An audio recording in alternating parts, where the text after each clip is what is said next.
Nasa mesa ako, nag-e-enjoy sa mid-morning na kape na dinala ng assistant ko, kahit na artificial sugar ang ginamit niya.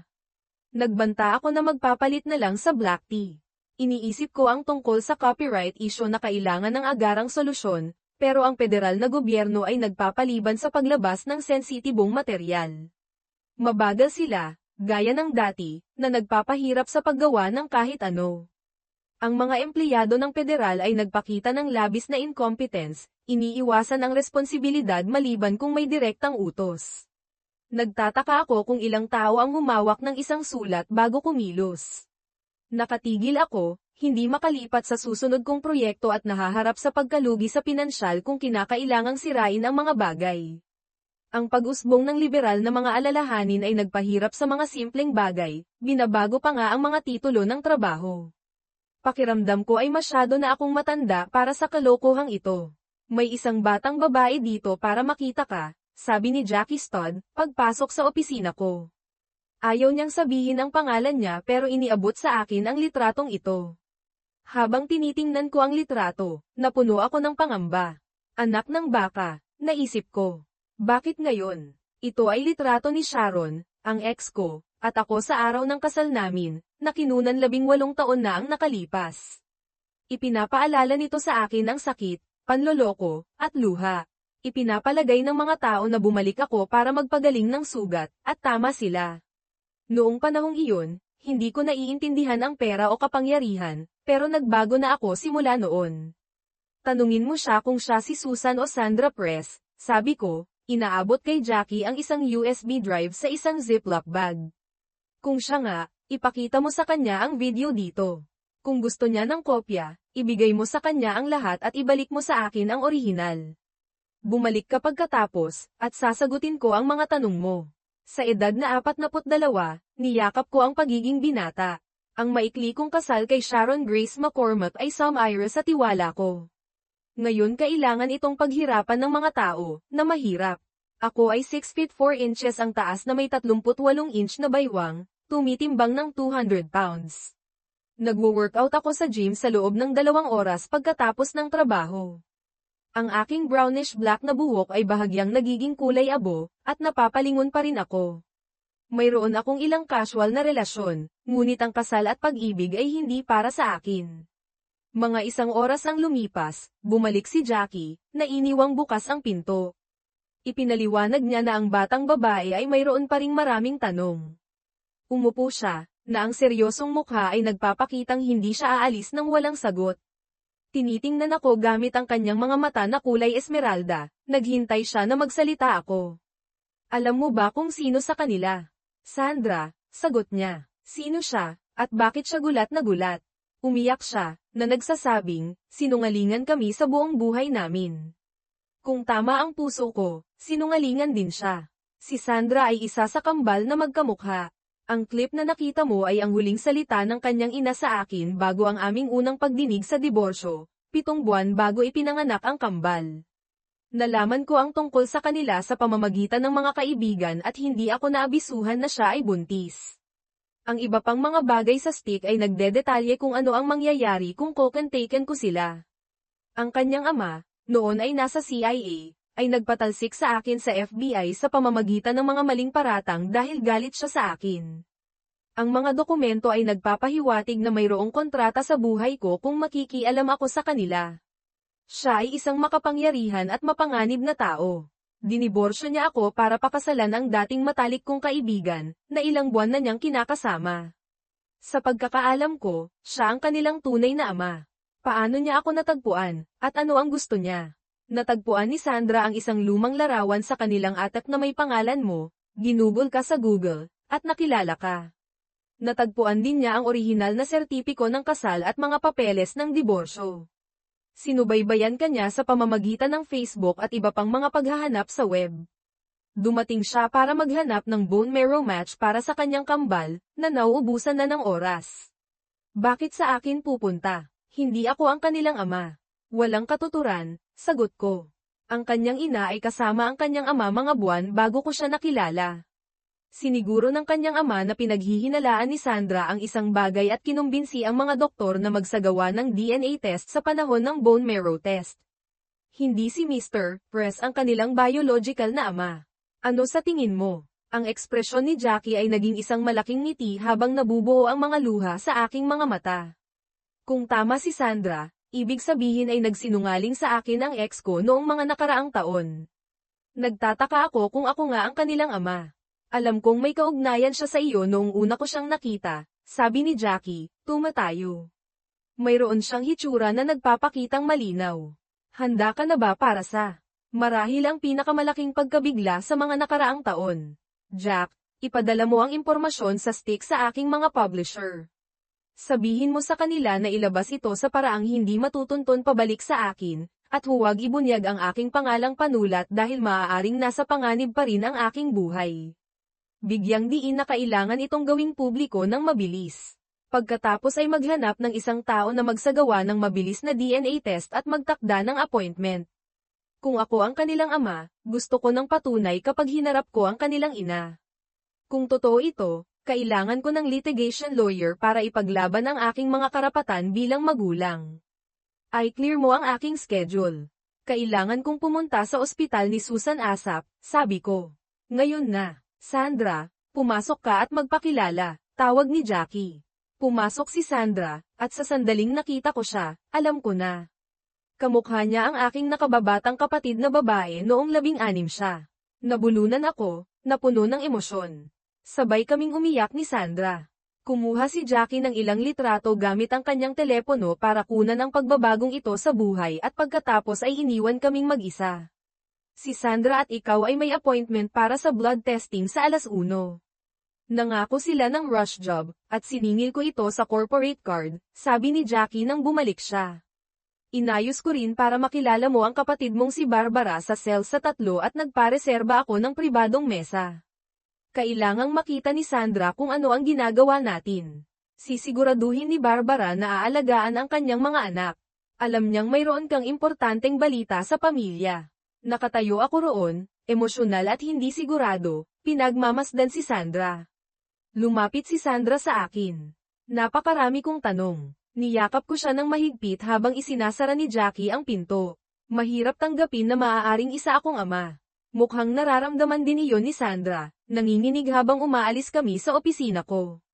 Sinubukan naming panatilihing parang pagkuha ng baby steps para malaman ang lahat. Pagkatapos ayusin na i-email ng klinika ang ulat, umalis kami para sa isang late lunch. Nalaman ko na lumiban si Sandra sa paaralan at nagmaneho buong araw hanggang sa kailangan niyang magpahinga sa isang istasyon. Galit na galit ako na gagawa siya ng isang bagay na napakadelikado ngunit pinigilan ko ang aking dila, napagtanto na maaaring nagre-react ako na parang isang overprotective na ama. Ipinapaalala rin ito sa akin ang isang bagay na gagawin ko sa kanyang edad. Pagdating namin sa cells, napansin ko ang kotse ni Barb. Alam kong narito tayo para makilala ang kapatid mo, pero bakit inayos ito ni Jackie nang hindi muna nakikipag-usap sa iyo? Tanong ni Sandra. Malapit mo nang makita kung ano ang nakita namin ni Jackie noong una naming nakilala ka, sagot ko. Ipaliwanag nito kung bakit naniniwala kami na ikaw at si Susan ay mga anak ko at kung bakit ako nagulat nang bumalik ang test na positibo. Pwede ba kitang tawaging Dad? Tanong ni Sandra. Tumawa ako at ngumiti. Gusto ko iyan. Ang Cells ay isang family restaurant, isang hakbang na mas mataas kaysa sa Red Lobster na may mahusay na reputasyon. Agad kaming dinala ng may-ari at hostess sa aming pribadong booth. Nag-order ako ng isang bote ng champagne at dagdag na mga tissue. Nakatalikod sa amin si Barbara, kaya hinilingan ko si Sandra na maghintay habang lumalapit ako. Hi, sis. Salamat sa pakikipagkita sa akin, sabi ko. Tumingala si Barbara at sinabing, mukhang masaya ka. Anong nangyayari? Barbara, tumayo ka. May gusto akong ipakilala sa iyo, sabi ko habang lumalapit si Sandra. Ito ang anak ni Sharon, si Sandra. Lumingon si Barbara at tumitig, na mukhang nakakita siya ng isang mas batang bersyon ng kanyang sarili. Magkatulad ang kanilang mga katangian, mahabang brunette na buhok, mataas na cheekbones, maliliit na tainga, mapusyaw na asul na mga mata, at mainit na mga ngiti.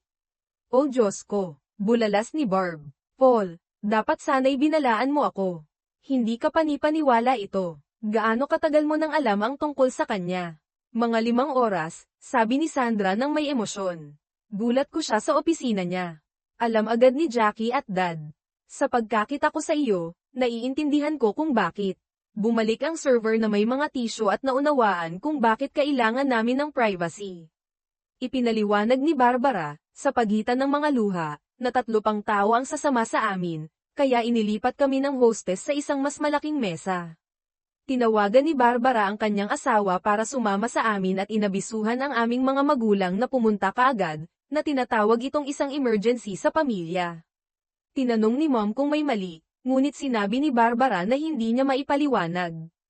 Lahat kami ay emosyonal. Nakatanggap ako ng text mula kay Jackie na sinasabing inilabas ng publisher ang impormasyon at mapapanood ito sa 6:00 na balita.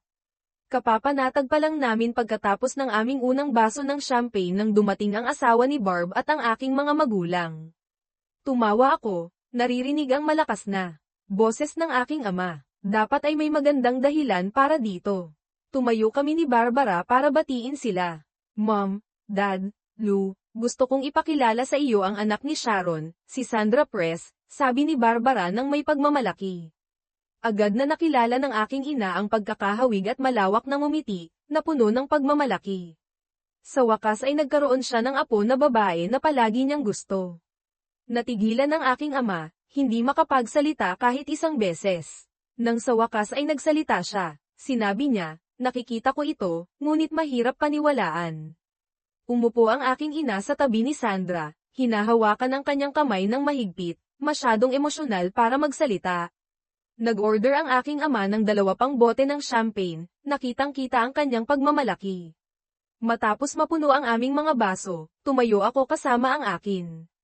Kailangan kong magpaliwanag, sabi ko, habang nagsimulang mag-record si Sandra gamit ang aking telepono. Ibinahagi ko kung paano kami nagkita at kung ano ang nangyari noong araw na iyon. Pagkatapos ay tumayo ang aking ama. Sandra, hindi namin kailangan ng DNA test para kumpirmahin ang alam na namin. Maligayang pagdating sa aming pamilya.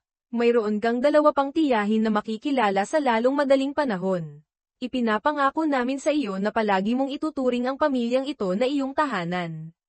Kinuha ni Sandra ang telepono at nagsalita. Pumunta ako rito para hanapin ang katotohanan, hindi alam kung ano ang matatagpuan ko. Binago ng araw na ito ang lahat para kay Dad at sa akin. Hindi namin alam hanggang ngayon. Ang pakikipagkita kay Aunt Barb ay nagpakita sa akin kung ano ang walang pasubaling pag-ibig. Mararamdaman din ng kambal kong si Susan. Sinuri ko ang mesa habang lahat ay nagiging emosyonal, kahit na ang aking ama, na hindi kailanman umiyak, ay may mga luha sa kanyang mga mata. Itinaas ng aking ina ang 2 daliri, umiiyak ng mas malakas. Kinunan ko ang masasayang luha ng lahat bago ko itinigil ang recording. Idinagdag ni Sandra ang impormasyon niya at ng kanyang kapatid sa aking mga kontak at tinext si Susan, na ipinakita sa akin ang video na ipinadala niya. Ang mensahe ni Sandra ay nagsasabing, kung totoo ang iniisip namin, kukumpirmahin ng DNA test. Panoorin ang 6:00 na balita. Pag-ibig, ang iyong kambal. Tinanong ng aking ina kung hindi pa rin siya naniniwala. Ipinakita ni Sandra sa kanya ang mga litrato ni Sue at ng kanyang sarili. Inutusan ng aking ina ang mga kopya para sa kanyang laptop, na ipinapakita ang mga ito sa buong screen para makita ng lahat. Pagkatapos ay pinatay ni Sandra ang kanyang telepono at ibinalik ito sa kanyang pataka, na nagpapatanto sa akin na walang nakakaalam kung nasaan siya. Tumunog ang aking telepono. Si Susan ito. Tumayo ako at lumayo para sagutin ito. Napansin ng aking ama na lumuluha ako at tumingin sa akin ng may pagtatanong. Sinabi ni Sandra nang hindi binibigkas ang salita, kapatid ko. Tumango ang aking ama na nakakaintindi, at sinagot ko ang tawag. Hello, si Susan ito. Matapos mapanood ang video, kailangan kong tumawag, sabi niya. Hindi ako makakauwi hanggang 7:00 dahil humihinto siya sa istasyon ng pulisya para sa isang update kay Sandra. Nagpapanggap akong walang alam. Narito kanina ang mga pulis at iniwan ang kanilang card. May ideya ka ba kung ano ang dapat kong gawin? Pakitunguhan siyang panoorin ang 6:00 na balita at bigyang pansin ang ibinunyag tungkol sa akin. Sabihin sa kanya na magsasalita ka kapag wala ang iyong mga magulang at ipakita sa kanya ang video. Ibigay mo sa kanya ang aking numero at hilinggan siyang mag-text muna bago tumawag. Mauunawaan niya pagkatapos panoorin ang balita, sagot ko. Kapag mayroon na tayong patunay ng DNA, maaaring dalhin ni Sandra at ako ang buong pamilya. Anong ibig mong sabihin? Tanong ni Susan. Matapos ipaliwanag ang mga aksyon ni Sandra para tulungan ka, ikakalat ng pamilya ang salita. Hindi ko alam kung ilan ang darating, ngunit ang mga makakaya ay darating. Ipinaliwanag ko kung bakit. Humingi siya ng pamilya. Sabi ko, sa pamilya Patterson, mas matimbang ang dugo kaysa sa tubig. Kung hindi ako tugma, maaaring may iba, tulad nito. Tanong ni Susan, nag-aalinlangan. Walang alinlangan. Makikita mo, sabi ko nang may halakhak. Kami ay mga estranghero, pagkatapos ng lahat. Nag-usap pa kami ng kaunti bago magpaalam, at sumagot siya ng may ginhawang hikbi. Matapos mag-order ng hapunan, ipinaliwanag ko sa pamilya kung bakit narito si Sandra. Agad na nagsimulang mag-buzz ang mga cellphone, tumatawag sa iba para ikalat ang salita at tipunin ang mga potensyal na tugma. Ang aking ina ay kumuha ng responsibilidad sa pag-oorganisa ng lahat. Sandra, paano ka nakarating dito? Tanong ng aking ama. Dinala ko ang aking lumang 1974 na Voyager van. Ito ay isang hakbang na mas mataas kaysa sa isang rent-a-wreck, tumawa siya. Ito ay nasa parking lot ni Dad. John, dalhin mo ang van na iyon sa aking dealership bukas ng umaga, hindi siya magmamaneho pabalik doon. Isang himala na nakarating. Siya rito, sabi ng aking ama nang may pagkapirmi. Sa kanyang edad, mayroon kang kasing daming sentido komon na katulad niya. Determinado siya. Ano ang balak mong ibigay sa kanya? Tanong ko. Maaari siyang pumili ng isa, sagot niya nang may kindat at ngiti. Kung makakapili ako, ito ay magiging isang 4x4. Gusto ko ang labas, sabi ni Sandra. Sumagot ang aking ama nang may malaking ngiti, dahil gusto nating lahat ang labas. Kung pinapayagan ng panahon, kami ay nangingisda, nagka-camping, o nangangaso. Nagsimula siyang magpaalala tungkol sa tag-init na natutunan kong mag-waterski at barefoot, na nagbabahagi ng maraming kwento na parang naglilitis siya. Iginigiit ng parehong magulang ko na manatili si Sandra sa kanila para sa gabi, na sumasang-ayon na hindi magiging tama para sa amin na magkasama. Pagkatapos ng hapunan, dinala sila ni Dad sa kanyang sasakyan at pagkatapos ay dinala ito pauwi. Tuwang-tuwa ang aking ina, na nagbabalak na sirain ang kanyang bagong apo. Umabot hanggang 1:00 ng madaling araw si Dad para makauwi sila. Bandang 10 p.m., tinawagan ako ng investigador ng pulisya. Inabot siya ng 2 oras para kumpletuhin ang isang background check sa akin. Ang media ay nagbubunyi sa mga tanong tungkol sa impormasyong inilabas ko. Tinalakay namin ang sitwasyon at mga kaugnay na problema. Ang pagkakita sa 3 henerasyon sa video ay sumagot sa marami sa kanyang mga tanong. Sinabi ko sa kanya na nagpapamadali kami ng mga DNA test para kumpirmahin ang aming relasyon at na si Sandra ay kasama ng aking mga magulang. Kapag nakumpirma na, babalik kami para tingnan kung tugma ako kay Susan. Hinilingan ko siyang bigyan kami ng ilang oras at nangakong i-update siya sa aming pag-unlad. Sinabi sa akin ni Susan kalaunan na nagulat siya pabalik sa kanya tungkol sa aming talakayan. Muli kong kinakaharap ang aking nakaraan, ngunit sa isang bagong pananaw. Sa pagkakataong ito hindi ako matatakot sa kapangyarihan at pera ng pamilya ng aking ex-wife. Gagamitin ko ang media, ang mga korte, at ang katotohanan sa aking kalamangan.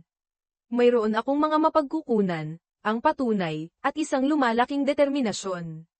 Hindi ako naghahangad ng paghihiganti, kundi hustisya sa pamamagitan ng katotohanan. Handa akong harapin ang 4 na tao at ang federal na pamahalaan. Kinabukasan, nasa opisina ako para tiyakin na ang anumang pagbabago sa schedule ay hindi gaanong makaapekto sa akin at nagtatakda ng mga gawain para kay Jackie habang wala ako. Patuloy na sinusuri ni Jackie ang mga email account tulad ng isang overprotective na ina, tinatanong ako tungkol sa aking araw at kinukuha ang lahat ng mga detalye na kaya niya. Sa totoo lang, hindi ako nagsasawang tumingin kay Jackie Stoddard. Noong kanyang kabataan, dapat ay naging pangarap siya ng bawat binatilyo. Ang kanyang natural na istilong brown na buhok ay nagpatingkad sa kanyang malambot na mga katangian, at ang kanyang mga mapanuring kulay emerald green na mga mata at buong mga labi ay nakabibighani pa rin. Bilang isang solong lalaki, Madalas kong hinahangaan siya ngunit nagpapasalamat ako na hindi niya ako nahuli na tumitingin. Sa wakas, natanggap niya ang mga resulta ng DNA test, iprinint ang mga ito, at bumulalas, kumpirmado. Ikaw ang kanyang ama. Agad na tinawagan ni Jack ang lab para ipadala ang impormasyon sa espesyalista ni Susan at nagsimulang maghanap ng pinakamatigas na litigation lawyer sa New York. Matapos suriin ang ilan, pinili niya ang pinakamahusay at nag-ayos ng Skype chat.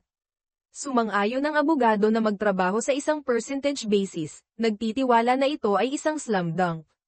Sa patunay ng DNA, hahabulin namin ang aking ex-wife, ang kanyang asawa, at ang kanyang mga magulang dahil sa pagkakait sa akin ng aking mga karapatan bilang magulang. Ang mahigpit na utos ng korte laban sa akin ay dudurugin, na nagpapatunay ng kanilang sinadyang aksyon. Ang ipinagpalagay na kontrata sa aking buhay, kahit na hindi totoo, ay magpapakita ng kanilang mga pagtatangka na takutin at kontrolin. Nakita ng abogado ang potensyal para sa isang malaking kaso, kahit na bago pa man kasangkot ang gobyerno. Sinabi ko kay Jackie na ipadala ang isang kulay abo at nababalutan ng alikabok na kahon mula sa safe sa aking bagong abogado. Naglalaman ito ng legal na patunay na sinubukan ng ama ni Sharon na sirain ang aking karera at kasal. Inabot ng maraming taon upang kolektahin ang ebidensyang ito sa pamamagitan ng iba't ibang antas ng pamahalaan. Nalaman ko kalaunan na inilabas ng pulis ang video, na ginawang isang naglayas na anak na babae ang kwento na natagpuan ang kanyang biological na ama para iligtas ang buhay ng kanyang kapatid, na nagdulot ng isang media frenzy. Mom, kumpirmado. Sabi ko sa telepono. Ako ay isang ama, 2 beses pa. Salamat sa Diyos. Maging handa nang umalis bukas ng 7 AM mula sa car lot. Ikakalat ko ang balita. Tinawagan mo na ba ang iyong mga anak? Tanong ni Mom. Nasa daan na kami ngayon, nagmamaneho ng isang fully loaded 2 taong gulang na Ford Explorer. Papuntang Igo, New York. Pinangunahan kami ni Sandra at ako, kasama ang aking mga magulang sa isang tour bus at 33 iba pang sasakyan na sumusunod. Papunta na ang tribo nang tumunog ang aking telepono. Sinagot ni Sandra at inilagay sa speaker. Sinusubaybayan ka ng CNN, sabi ni Susan matapos ang aming pagbati. Mayroong isang tour bus na may karatula na nagsasabing darating na ang mga Carlsen. Isa sa 141 ang dapat na tugma. Well, mayroon kaming DNA test na nagpapatunay na siya ang aming ama. Mayroon akong bagong 2 taong gulang na Ford Explorer, sagot ni Sandra. Sabi ni Dad kung makumpirma, maraming pamilya ang darating, pero hindi ko inasahan ito, paliwanag ni Susan. Binigyan ako nito ng bagong pag-asa. Hindi ko akalain na hindi ko maalala na ganito ako kasaya. Ipinamalita ng pamilya ni Dad, at nagsilabasan ang mga tao. Marami akong nakilalang kamag-anak kaninang umaga, kakailanganin ng maraming pagpapakilala para maalala ang kanilang mga pangalan. Nakilala ko ang una, pangalawa, at kahit pangatlong pinsan. Ipinagmamalaki ko ito. Gusto kong palitan ang apelyido ko sa Carlsen, pahayag ni Sandra. Hindi ko alam na may mga pamilyang ganito. Labis akong napuno, halos lumiko ako sa kalsada. Doon ko napagdesisyonan na isulat ang kahanga-hangang karanasan na ito sa susunod kong libro. Pinag-uusapan pa rin ng mga anak ko ang mga karanasan ni Sandra nang sinabi ni Susan na kailangan na niyang umalis. Kapapasok pa lamang ng kanyang ina sa silid. Dad, okay ka lang? Nag-aalalang tanong ni Sandra. Nakita kong naging emosyonal ka, sobrang emosyonal.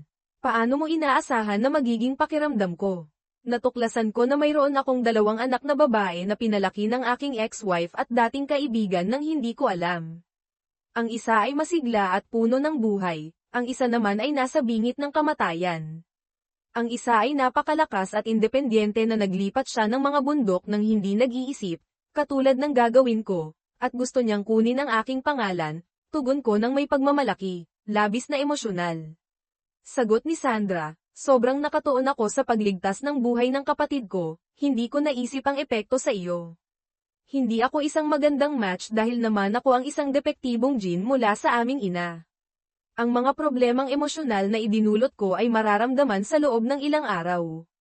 Mapapatawad mo ba ako sa pagpasok sa buhay mo, na binabaliktad ang lahat? Hindi. Iyon ang tungkol sa pamumuhay. Binigyan mo ang lahat ng isa pang taong mamahalin. Binigyan mo ako ng pagkakataong maging isang tunay na ama, sabi ko habang lumuluha. Mahal na mahal kayo ng iyong mga lolo't lola. Ipinagmamalaki ako ng aking ina. Ang makita ang kanyang mukha sa iyo ay nangangahulugan ng lahat. Ikaw at ang iyong kapatid ay naging paborito niya sa pamamagitan ng karapatan sa kapanganakan. Sinisira niya kami. Nag-shopping kami, at kung binilhan niya ako ng F, binilhan din niya si So, tumawa siya, na sinasabing mayroon siyang mga taon ng pagsira na dapat habulin. Ganyan si Mom. Mahihirapan kang ilayo siya sa iyo. Alam ko. Sinubukan ko, sabi ko. Ipagyayabang ito ni Barb at ng aking mga kapatid na babae sa loob ng ilang linggo. Sa huli, ito ay magiging isang alamat ng pamilya na ibabahagi sa loob ng maraming taon. Nalaman namin na sa sandaling makita ni Sharon ang live news feed tungkol sa aming pagdating, nagsimula siyang magkaroon ng matinding panic attacks. Ang mga pader na itinayo niya ay nagigiba. Hinarap siya ni Susan, na nakaramdam ng sigla at lakas, sa sandaling patayin niya ang kanyang telepono. Mom, bakit mo itinago ang katotohanan tungkol sa aming tunay na ama? Tanong ni Susan. Nang hindi siya makakuha ng sagot, mas diniin niya ito, itinago mo ang katotohanan sa amin. Gumawa ng mga desisyon tungkol sa aming buhay. Anong karapatan ang nagbigay sa iyo para maglaro ng Diyos? Kahit si Dad ay hindi alam. Kung hindi nalaman ni Sandra ang tungkol sa kanya at hinanap ang katotohanan, hahayaan mo ba akong mamatay? Walang sagot si Sharon, hindi inaasahan na lalabas ang katotohanan. Kinamumuhian ng kanyang ama si Paul mula sa simula at ginawa ang lahat para itaboy siya. Sa kabutihang palad, pumasok ang doktor ni Susan sa sandaling iyon. Nakatanggap kami ng DNA mula sa isang lalaking hindi namin kilala, na nagpapatunay na siya ang biological na ama ni Susan. Pupunta siya para masuri, at may magandang pagkakataon na siya ay isang bone marrow match. Dapat siya ay narito bukas ng hapon, at para sa kanyang proteksyon, siya ay babantayan, sabi ng doktor bago umalis. Mom, darating ang aking biodad kasama ang 140 iba pa kung sakaling hindi siya isang match. Gusto niyang bigyan ako ng pagkakataong lumaban, pahayag ni Susan. Nanganganib siya sa kanyang buhay para tulungan ako. Bakit? Tanong ni Sharon. Para sa kanya at sa kanyang pamilya, mas makapal ang dugo kaysa tubig. Bagamat estranghero ako sa kanila, ako ay pamilya, at ang pamilya ang nauuna, sagot niya. Kailangan mong malaman na kamukha namin ang ina ng aming tunay na ama. Panoorin mo ang video na ito. Nagpapatunay ito ng lahat. Pinanood ni Sharon ang video ng pagkikita ng aking pamilya kay Sandra. Walang alinlangan na ang tatlong henerasyon ay nagbahagi ng parehong mukha. Hindi na niya maitatanggi ang katotohanan. Mayroon ng ebidensya ang kanyang mga anak na babae, at bumabaliktad ang mga aksyon niya at ng kanyang asawa. Pagkatapos ay may isang lalaki na lumitaw sa pasukan ng silid ni Susan na humihingi kay Sharon. Nang aminin niya na siya si Sharon Press, inabutan siya nito ng malaking legal na sobra, na nagsasabing, "You have been served." Napaluhod si Sharon, umiiyak. Si Susan, galit na galit, ay walang awa. Mom, bakit naglagay si Grandpa ng kontrata sa buhay ng aking biodad? Tanong ni Susan, alam na hindi siya makakakuha ng sagot. Kakaalis lang ni Arnold Franklin Press sa isang corporate meeting. Habang naglalakad siya sa hallway, inabutan siya ng mga legal na papeles. Naupo siya sa reception area para basahin ang mga ito. Ang unang dokumento ay isang demanda laban sa kanya at sa kanyang asawa dahil sa pagkakait kay Paul ng kanyang mga legal na karapatan bilang ama ng kanyang mga anak na babae. Ang pangalawa ay laban sa kanyang mga in-laws at sa kanyang sarili, na inaakusahan sila ng pagsasabuatan para sirain ang kasal at karera ni Paul. Malinaw na naghahanap ng paghihiganti si Paul, na hinihingi ang nag-iisang kustodiya ng kanyang mga anak na babae. Ikinatwiran niya na kung hindi siya natagpuan ni Sandra, hindi niya malalaman ang tungkol sa kanila. Nag-claim siya ng moral abandonment, na nagmumungkahi na hahayaan nina Sharon at Arnold na mamatay si Susan para panatilihin ang kanilang mga lihim. Mahirap patunayan ang kabaligtaran sa korte, dahil sa media coverage. Naalala ni Arnold noong sila ni Paul ay mga roommates sa unibersidad at mga kalaro sa football. Pareho silang nanligaw kay Sharon, ngunit nakuha siya ni Paul. Si Arnold pa nga ang naging best man sa kanilang kasal. Gayunpaman, hindi kailanman sinang-ayunan ng ama ni Sharon si Paul dahil sa kanyang background. Kinumbinsi niya si Arnold na ligawan si Sharon, at sumang-ayon si Arnold sa impluwensya ng kanyang ama. Pinanatiling abala si Paul sa mga FBI assignments na iniiwan sina Sharon at Arnold na magkasama. Sa kalaunan, naging magkasintahan sina Sharon at Arnold habang si Paul ay undercover sa loob ng 2 buwan. Hindi alam ni Sharon na siya ay buntis, akala niya ang kanyang mga missed periods ay dahil sa stress. Tuwang-tuwa, nakita ng kanyang ama na naghain kaagad si Paul ng diborsyo. Nang ipanganak ang kambal, alam nila na si Paul ang ama, ngunit naipaalis na ng kanyang ama si Paul sa trabaho sa pamamagitan ng mga maling paratang. Inabot ng 4 na taon bago nalinis ni Paul ang kanyang pangalan, kung saan umalis siya sa lugar na kahihiyan. Samantala, nagpakasal sina Sharon at Arnold at nagkaroon ng 2 anak na lalaki. Ang mga hindi na-edit na tape ay magpapatunay ng sabuatan sa pagitan ng ama ni Sharon at ni Arnold upang sirain ang kasal. Nagtataka ngayon si Arnold kung paano tutugon si Sharon kapag lumabas ang katotohanan ito. Dumating kami ni Sandra, at ang grupo sa aming huling hintuan ng gabi bandang 9 PM pagod na pagkatapos ng 14 na oras na pagmamaneho. Nag-order kami ng magaan na pagkain sa aming mga silid at agad na nakatulog hanggang sa 5 AM na wake-up call. Umalis kami ni Sandra ng maaga dahil mayroon akong lihim na pakikipagpulong sa pulis at isang kinatawan ng FBI. Umalis ang iba pang grupo sa 7 AM para sa 6 na oras na pagmamaneho. Ibinaba ako ni Sandra sa Igo Police Department, kung saan nakilala ko si Detective Peter Rogers at FBI Agent Chad Gereido. Tinalakay namin ang pagtatanong ng aking dating biyenan sa loob ng mahigit 1 oras at kalahati. Ibinigay ko ang impormasyon sa pakikipag-ugnayan sa aking abogado at nag-iwan ng USB stick na may lahat ng aking ebidensya. Inilagay ako sa opisyal na proteksyon hanggang sa umalis ako sa bayan na may security escort. Dinala ako sa ospital para magpakuha ng dugo para makita kung maaari akong maging bone marrow match. Habang papalapit ako sa pribadong silid ni Susan, narinig ko sina Sandra at Susan na nag-uusap. Kinilala ako ng mga tauhan ng ospital sa pamamagitan ng aking pangalan sa pagsusulat, at pumirma ako ng isang libro para sa isa sa mga nurse. Pumasok ako sa silid ni Susan. Dad, gulat na sabi ni Sandra. Hindi ko inaasahan na darating ka ng ganito kaaga. Susan, ito ang aming ama, si Paul Carlsen. Mukhang marupok si Susan, maluwag ang kanyang balat, at ang kanyang mukha ay sumasalamin sa pagiging malapit ng katapusan ng buhay. Sa kabila nito, malawak ang kanyang ngiti, at ang kanyang mga mata ay maliwanag sa pag-asa. Susan, minamadali nila ang pagsubok. Dapat itong matapos sa loob ng 30 minuto. Nagche-check-in ang iba pang miyembro ng pamilya sa kanilang mga hotel. Ang aking mga magulang ay nagpapakuha na ng bone marrow at makikita ka sa lalong madaling panahon. Kung may higit sa isang match, plano ng doktor na gawin ang isang double transplant ng sabay-sabay sa parehong braso, sabi ko, sinusubukang pigilan ang aking mga emosyon. Umiyak si Susan. Naupo ako sa gilid ng kanyang kama at hinawakan siya hanggang sa huminahon siya. Kumuha si Sandra ng litrato naming dalawa na umiiyak ng mga luha ng kagalakan at kaginhawahan. Nagliliwanag siya sa pagmamalaki, at tama lang. Napagtanto ko kung gaano karami ang nagawa niya, at labis akong napuno nang makita ang aking 2 anak na babae na magkasama sa unang pagkakataon. Lola, Lolo, pumasok kayo at makilala ang kapatid ko, sabi ni Sandra. Kaming 5 ay nag-usap ng mahigit 1 oras hanggang sa pumasok ang doktor ni Susan, na nakangiti. Ang aking ina at ako ay perpektong match para kay Susan, sabi ni Dr. Proctor. Tinanong kung handa na kaming mag-check-in para sa operasyon sa 6 AM kinabukasan, pareho kaming sumang-ayon. Bumulong ang aking ama, salamat sa Diyos. Nanalangin kami para sa isang himala sa buong paglalakbay. Hindi mo ba kailangan ang pahintulot ng aking mga magulang? Tanong ni Susan. Karaniwan, oo. Ngunit nakatanggap kami ng court order ngayong umaga, salamat kay Mr. Carlsen. Pinapayagan kaming magpatuloy kung siya o isang kamag-anak ay isang match.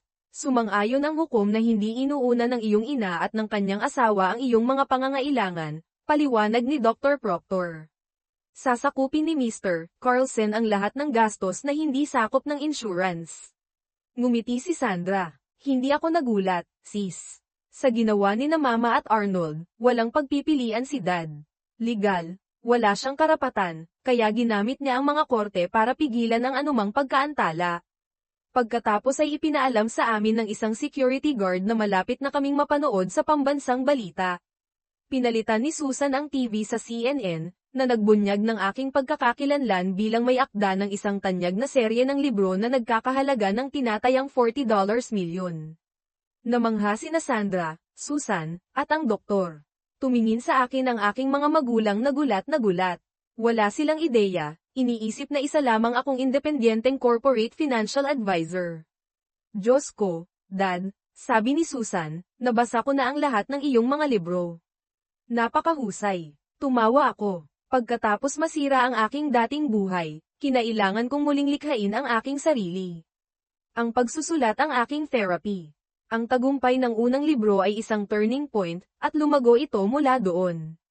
Pinananatili kong napapanahon ang aking mga libro, na ibinubunyag ang hilaw na katotohanan tungkol sa mga sitwasyon sa mundo, pananaw ng lipunan, at moralidad, gusto man ito ng mga tao o hindi. Sa unang pagkakataon sa loob ng 15 taon, nag-check-in ako sa isang ospital kasama ang aking ina. Gusto ng aking bagong anak na babae na makasama ako sa isang silid, ngunit hindi ito pinapayagan ng seguridad ng ospital. Ginugol ni Sandra ang gabi sa pagtakbo sa pagitan ng tatlong magkakaibang silid. Tinawagan ng aking ama ang ilang kamag-anak para i-update sila. Hindi natuwa sina Sharon at Arnold nang dumating sila pagkatapos ng trabaho. Ang kanilang saloobin ay sinalubong ng lamig. Sinabi sa kanila ni Susan na siya ay inihahanda para sa operasyon at makakatanggap ng isang double bone marrow transplant sa umaga dahil sa isang court order. Paano? Tanong ni Sharon. Mom, Arnold, ang aking biodad at ang kanyang ina ay perpektong match. Pareho silang nagdodonate para makakuha ako ng double dose at ganap na gumaling, sabi ni Susan. Mom, alam mo ba kung sino si Jason Blackstone? Siya ang paborito mong may akda. Well, si Jason Blackstone ay isang pen name para kay Paul Earl Carlson, ang aking biodad. Namutla sina Sharon at Arnold. Inasahan nilang mawawala ang kaso sa korte, ngunit ipinakita ng net worth ni Paul na hindi siya naghahabol ng pera, gusto niya ng hustisya. Palaging naniniwala si Paul sa batas at kaayusan, na ginawa siyang isang matagumpay na ahente hanggang sa kanyang pagwawakas. Mom, alam mo ba na nasa kustodiya ng FBI ang iyong ama buong araw? Baka gusto mong magtanong kay Lola para makita kung nasa bahay siya. Maaari mo bang ipaliwanag kung bakit nangyayari ito? Gusto naming malaman ni Sandra, sabi ni Susan na may malaking ngiti. Si Sandra ay nasa isang lugar sa ospital, alinman sa silid ni Dad o kay Lola Patterson, kung gusto mo siyang makita. Kami ni Sandra ay nasa silid ko sa ospital na tinatalakay kung paano niya haharapin ang kanyang ina nang matagpuan siya ni Sharon. May kumatok na security guard at sumilip. Mr. Carlson, alam mo ba kung ano ang Jackie Stoddard ID? Binuksan niya ang pinto, at pumasok si Jackie. Si Jackie ay naging sidekick ko sa loob ng 10 taon. Sinusuportahan ko siya sa kanyang diborsyo pagkatapos mabuntis ng kanyang asawa ang kanyang assistant. Siya ay 35 na ngayon at isang solong ina na nag-a-adjust pa rin sa buhay single ngunit suot pa rin ang kanyang singsing sa kasal na brilyante. Mahal siya ng aking pamilya at ako, at madalas kong itanong kung bakit hindi siya nakakita ng sinuman.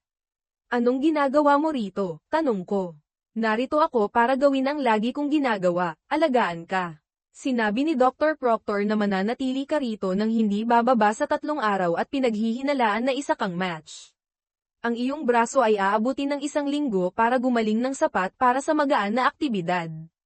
Nag-book ako ng pribadong jet at isang hotel gamit ang corporate card, paliwanag ni Jackie.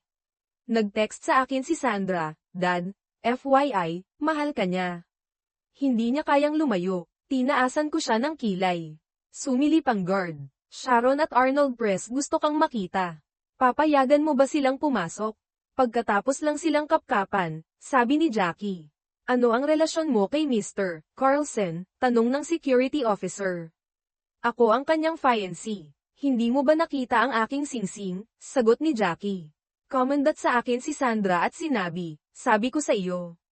Tumawa ako habang pumapasok sina Sharon at Arnold.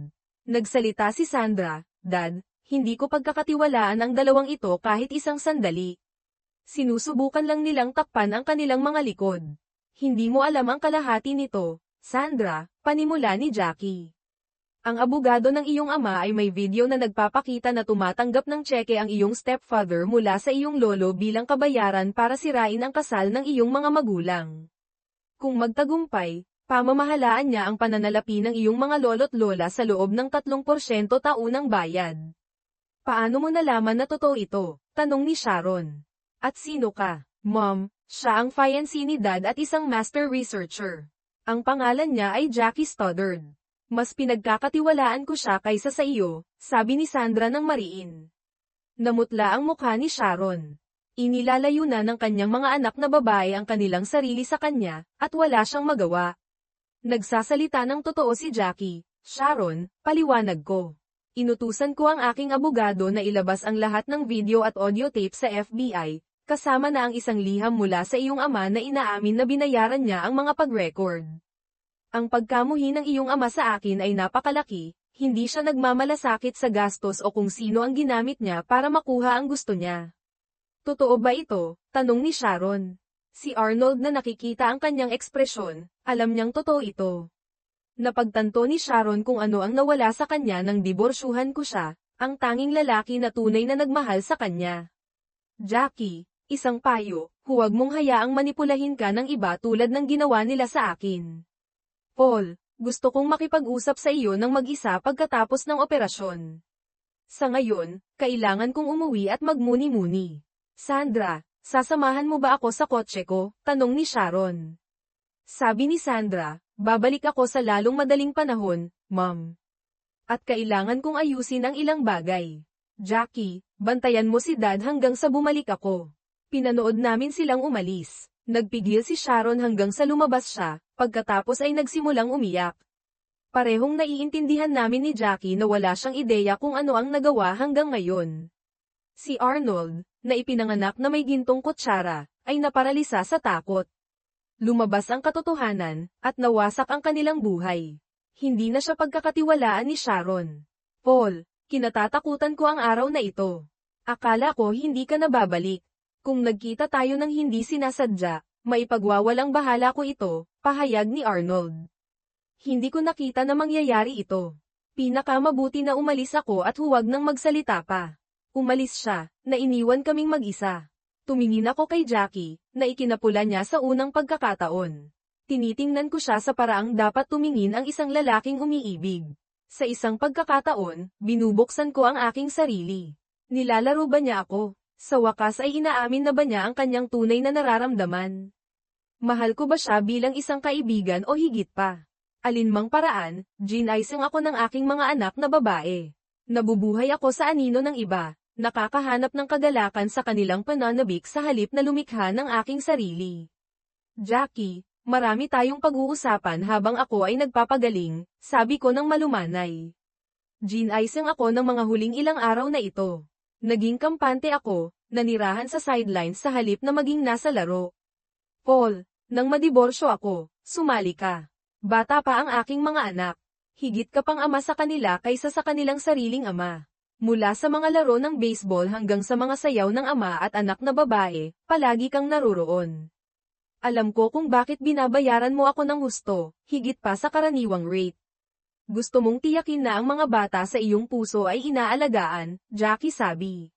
Sa kanilang mga kaarawan, palagi kang lumalagpas, na ginagawa silang inggit ng kanilang mga kaibigan. Sa panahon ng mga bakasyon sa tag-init, dinala mo kami sa mga espesyal na paglalakbay, na lumilikha ng mga alaala sa habang buhay. Sinasagot mo ang kanilang mga tanong tulad ng isang ama. Mahal ka nila, at mahal mo sila. Ang tanging problema mo ay ang iyong takot sa pangako. Sinubukan kong magsalita ngunit hindi ko kaya. Tama, si Jackie, at tinamaan ako ng husto ng kanyang mga salita, gayon din ang mga salita ni Sandra. Lumapit ako kay Jackie at umupo sa tabi niya, hinawakan ang kanyang kamay. Tumingin ako sa kanyang mga mata, na tinitipon ang aking mga saloobin. Dinaya ako ni Sharon. Tinakat ako ng kapangyarihan ng kanyang ama. Ipinagkanulo ako ng aking matalik na kaibigan. Nabuhay ako na may patuloy na banta sa aking buhay. Inilagay ko ang aking sarili sa protection mode hanggang ilang araw na ang nakalipas. Hindi ko ito napagtanto. Ngayong alam ko na, Maaari na ba tayong pumunta sa ating unang tunay na date, o huli na ba para sa atin? Tanong ko. Inabot ka ng napakatagal, matandang hanggal, sabi ni Jackie bago ako halikan. I text ko ang ating mga anak para sabihin sa kanila na magkasintahan na tayo at inaayos ang mga bagay-bagay. Sigurado ka ba sa sarili mo? Sabi ko. Tinext ko si Sandra, pinasalamatan siya at tinanong kung okay lang ba ang lahat. Sumagot si Sandra, hindi alam ni nanay na tinatamaan siya ng gusto. Hindi na babalik ngayong gabi. Ipaalam mo kay Susan. Umakyat kami ni Jackie sa kwarto ni Susan. Pagkatapos ipakilala si Jackie bilang girlfriend ko, sinabi namin sa kanya ang nangyari kanina at ipinakita ang text ni Sandra. Katatapos lang namin nang pumasok ang kapatid kong si Barbara. Kinailangan ko lang siyang makilala, sabi ni Barbara. Jackie, anong ginagawa mo dito? Gusto kong sabihin ang isang bagay, pero nalaman na ni Barb. Nakuha rin niya, di ba? Sabi niya nang nakangiti. Tagal din. Susan, ito ang tita Barbara mo. At ang lalaking pumapasok ay ang tito Lumo, asawa ni Barbara, sabi ko. Malalaman mo rin na sinasabi namin ang nasa isip namin, gusto mo man o hindi. Nagpaalam ako at pumunta sa nurses' station, tinext si Sandra para itanong kung anong pizza ang gusto ni Susan.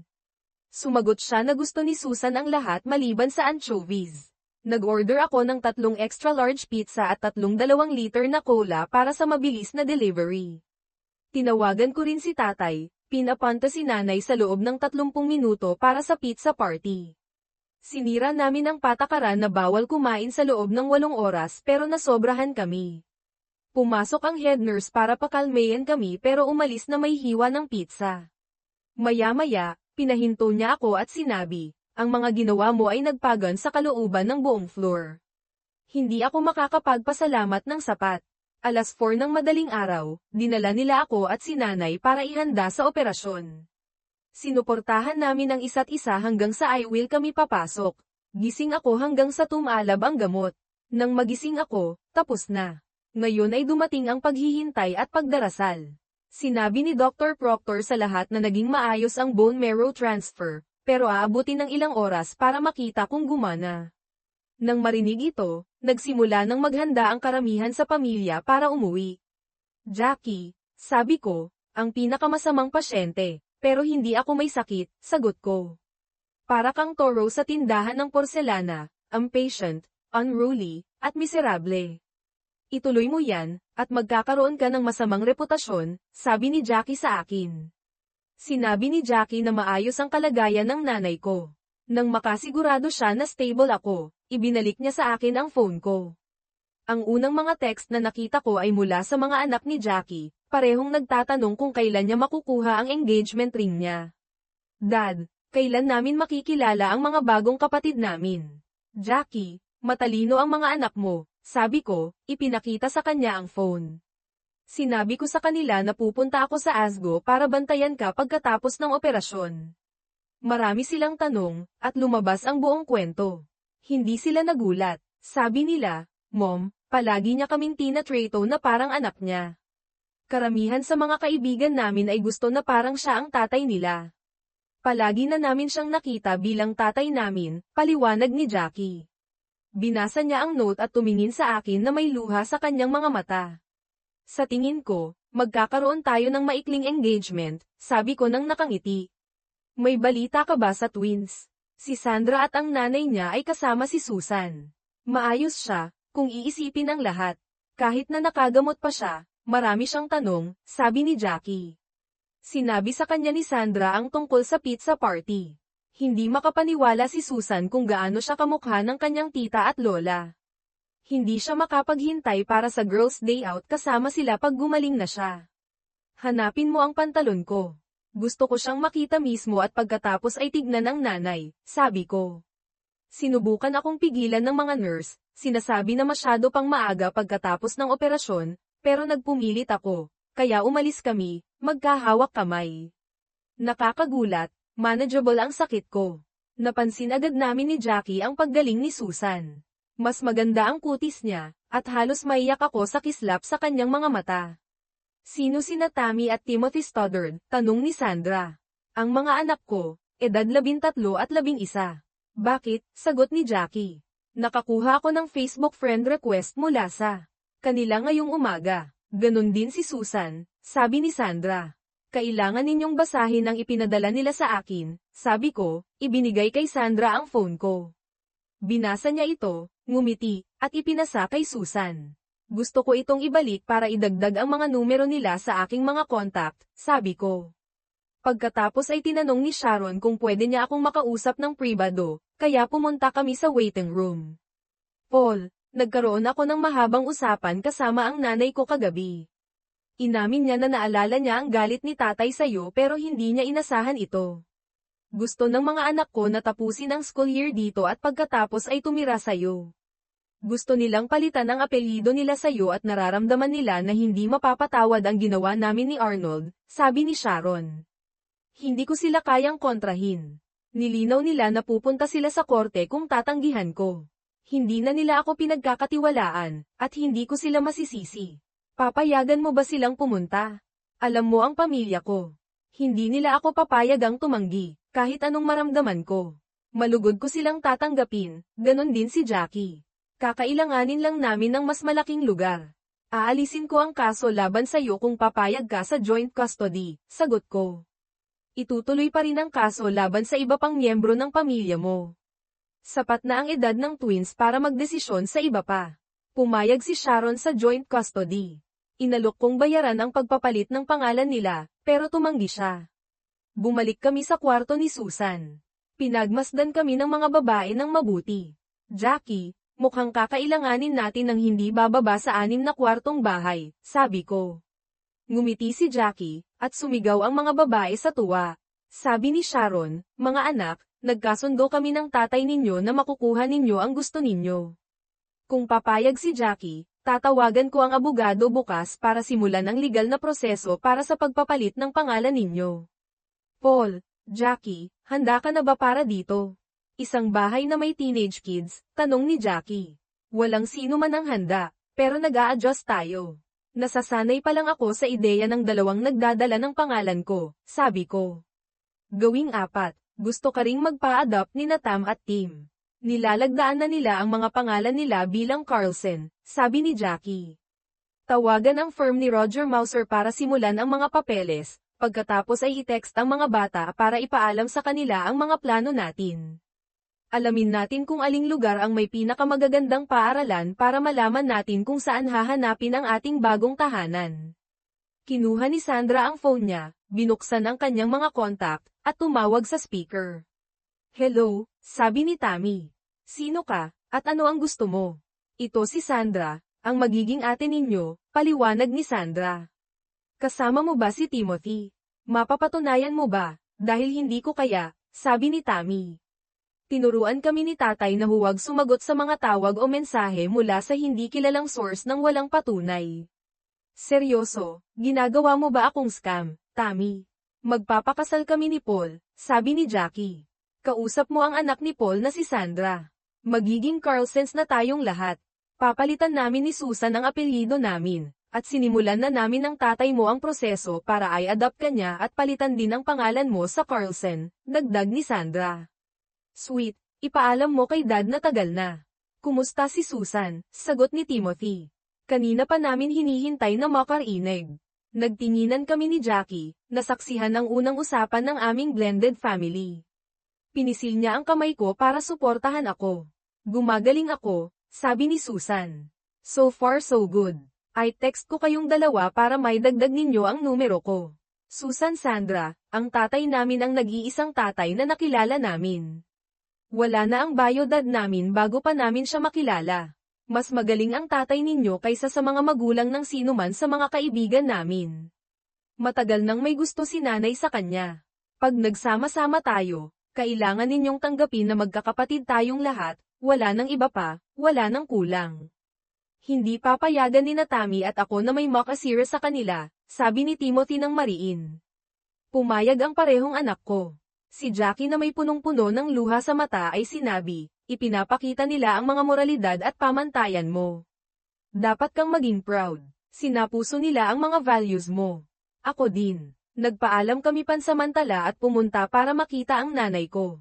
Kasama niya si tatay nang pumasok kami, nagulat sila.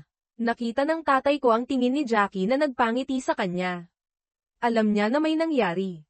Nanay, sabi ko, gising ka na at naglalakad. Nakita mo na ba si Susan? Kumusta siya? Gumaganda ang kutis niya, at maganda ang kanyang kalooban, kaya mukhang maayos, pero masyado pang maaga para malaman, sagot ko. Kailangan nating magkaroon ng seryosong usapan kung may oras kayong dalawa. Wala kaming pupuntahan, kaya gawin na natin, sagot ng tatay ko. Titira sa akin si Susan at Sandra pagkatapos ng school year. Papalitan nila ang apelyido nila sa atin, sabi ko. Pumayag si Sharon sa joint custody at sa pagpapalit ng pangalan. Ideya ito ng twins. Napakaganda, sabi ng pareho kong magulang. Hindi pa yan lahat, dagdag ni Jackie. Nagpa siya ang anak ninyo na gawin akong honest woman. Elizabeth, handa ka na bang tumulong sa pagpaplano ng kasal? Naluluha ang nanay ko, at malaki ang ngiti ng tatay ko. Hindi na nila kailangang sabihin na pumapayag sila, alam namin. I-adopt ko sina Tammy at Timothy, at kukunin din nila ang apelyido ko. Magsisimula na kami ni Jackie na maghanap ng bahay pagbalik namin, dagdag ko. Anong nagpaalis sa ulo mo sa likod mo? Tanong ng tatay ko. Alam naming lahat kung ano ang nararamdaman ninyong dalawa sa isa't isa. Sinusubukan kong kunin ang pag-aproba ng nanay mo para paluin ka para magtino, Earl Carlson. Kumilos ka, hindi ka nasa yard na nagbebenta ng kotse, sabi ni nanay. Jackie, napag-isipan mo na ba ang mga plano mo sa kasal? Hindi pa natin ito napag-usapan ng masyado, pero dahil pinagsasama natin ang tatlong pamilya, dapat itong maging family affair. Pwede si Barb na maging maid of honor ko, si El Paul ang best man, ang mga bayaw niya bilang ushers, si Susan at Sandra bilang bridesmaids, si Tammy bilang flower girl, at si Timothy bilang ring bearer. Tatay, sasamahan mo ba akong maglakad sa aisle kasama ang tatay ko? Sabi ni Jackie na may ngiti. Depende kung sino ang magbabayad ng bill at kung ang 19th hole ay may stock ng Jack Daniels, sagot ni tatay, tumatawa. Ano sa tingin mo, Paul? Tanong ni Jackie. Perpekto. Pagkakaisahin tayo nitong lahat. Kung yan ang gusto mo, gawin na natin, sagot ko. Dapat ba nating imbitahan si Sharon? Mariing sinabi ng parehong magulang ko, hindi. Nanay, tatay, sa mga susunod na linggo, ilalantad ng media ang marami. Kinakasuhan ko ang federal government, ang mga magulang ni Sharon, at ang kanyang asawa. Naniniwala ako na si Sharon ay biktima rin tulad ko. Binayaran ko ang presyo noon, at ngayon ay nagbabayad si Sharon sa mga paraan na kaya lang nating isipin, paliwanag ko. Iniisip niya na nawala na sa kanya ang kanyang mga anak magpakailanman. Ang pag-imbita sa kanya ay makakatulong sa twins at sa kanya na bumuo ng bagong relasyon at mag-move on mula sa nakaraan. Tumingin sa akin si Jackie at ang mga magulang ko nang may paghanga. Saan galing ang karunungan na yan? Tanong ng tatay ko ng seryoso. Marami akong natutunan sa mga nakalipas na araw, sagot ko, hinahawakan ang kamay ni Jackie. Ang pagdating ni Sandra ang nagpabalik sa akin sa buhay. Bumalik kami sa kwarto ko, at nakatulog agad ako, pagod mula sa operasyon. Nanatili si Jackie sa tabi ko at nanood ng balita.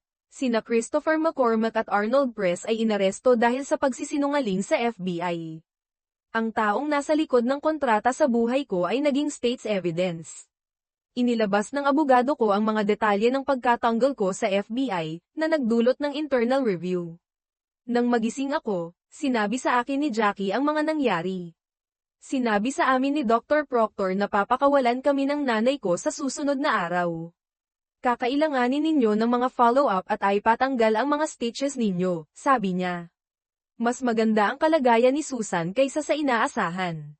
Ang malaking tanong ay kung paano siya tutugan habang inaalis na ang mga gamot niya. Kinausap namin ang mga magulang ko, na nagpa siya na huwag umalis sa lungsod hanggang sa maging maayos ang kalagayan ni Susan. Sasabay silang lilipad sa amin pabalik sa private plane na binok ni tatay sa parehong hotel ni Jackie, at inutusan ang bus driver na bumalik sa mga susunod na araw. Inilantad ng media ang panlilinlang, paninira sa likod, at mga political deal na sumire sa aking kasal at career. Gumugol sila ng isang araw na tinatalakay kung paano manipulahin ng tatay ni Sharon siya para maniwala sa mga chismis at kasinungalingan. Publicly na pinag-usapan si Sharon na parang palaka. Pupunta kami ni Jackie para bisitahin si Susan sa huling pagkakataon bago umuwi. May pagmamalaking sinabi ni Dr. Proctor na nasa daan siya tungo sa ganap na paggaling. May sigurong hindi gusto ang negatibong press tungkol sa mga nakaraang pakikitungo ng Fed sa akin dahil pinagbigyan ang security release na hinihintay namin ng publisher ko. Mahigit 1 milyong hard copies ang ilalabas sa merkado sa loob ng 2 linggo. Nagpa-deliver ako ng 2 first edition sa loob ng magdamag. Pagkatapos ko silang lagdaan, binalot ni Jackie, at itinago namin ang mga ito sa shopping bag. Sinigurado namin na nandun si Sandra pagpasok namin sa kwarto ni Susan. Itinakda namin ng tatay mo ang petsa ng kasal para sa unang weekend ng Agosto. Magiging maid of honor ko ang Tita Barbara. Nagtataka ako kung papayag kayong dalawa na maging bridesmaids ko, tanong ni Jackie. Sumigaw si Susan, hell yes, Jackie. Noong una akong pumasok sa opisina ni tatay, takot na takot ako. Nakilala mo agad ako at sinabi, anak ka ni Sharon. Paano natin ito haharapin? Nagulat ako na tinanggap mo ako mula sa unang araw. Proud akong mapabilang sa wedding party mo, kung papayagan mo akong tawagin kang nanay. Pinanood ko habang nagyakapan silang tatlo. Napakagandang makita si Susan na tumalon mula sa kama. Nang kumalma ang mga bagay, kinuha ko ang mga regalo at binigyan ang bawat isa sa kanila ng isang nilagdaang first edition ng libro ko na may mensaheng, sa isa sa 2 pinakamagandang babae na tumatawag sa akin na tatay, nang may pagmamahal, Jason Blackstone, o Paul Earl Carlson. Natuwa si Susan nang buksan niya ito. Ito ang pinakamalaking libro ko pa, mahigit 600 pahina. Nagliwanag ang mukha niya sa pagmamalaki dahil alam niyang hindi pa ito nailalabas. Binuksan niya ang cover, nakita ang note ko, at pagkatapos ay hindi na niya kinaya. Tatay, marami ka nang nagawa, hindi ko kailangan ito, humihikbi niyang sabi, tumatakbo sa aking mga bisig. Bago ka dumating sa buhay ko, sinabi ng hospital staff na ilang araw na lang ang natitira sa akin. Alam din ni Sandra, hindi ko alam kung bakit siya umakyat sa atep, pero natutuwa ako dahil dinala ka niya sa amin. Niyakap niya ako ng mahigpit, at pinanood kami ni Sandra sa loob ng ilang segundo. Tatay, dapat mong malaman na naniniwala si Dr. Proctor na kung isang transplant lang ang nakuha ni Susan, hindi ito gagana.